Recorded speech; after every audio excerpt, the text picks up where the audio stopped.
Le Grand Théâtre investi par des artistes angolais, une terrasse originale avec vue sur le fleuve ou encore des bulles de savon qui envahissent les places historiques de Bordeaux, l'art contemporain d'Evento a envahi toute la ville.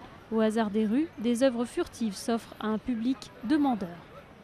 C'est très intéressant cette exposition de la ville, que des artistes puissent s'exposer à l'extérieur et non pas forcément entre quatre murs dans un musée, quoi.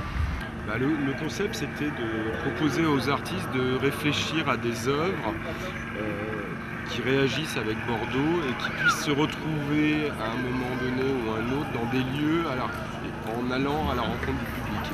Sur les quais, l'immense passerelle en bois qui relie symboliquement les deux rives de la Garonne est l'œuvre star d'Evento.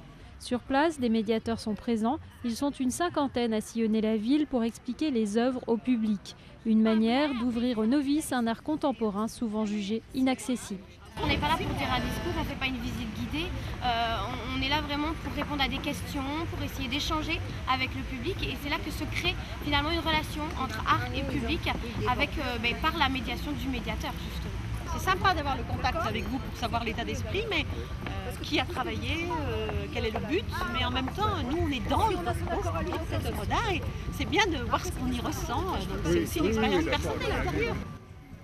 Graphistes, musiciens ou designers, une trentaine d'artistes venus d'une quinzaine de pays participent à Evento. Jusqu'à dimanche, leurs œuvres feront le tour de tous les quartiers de la ville.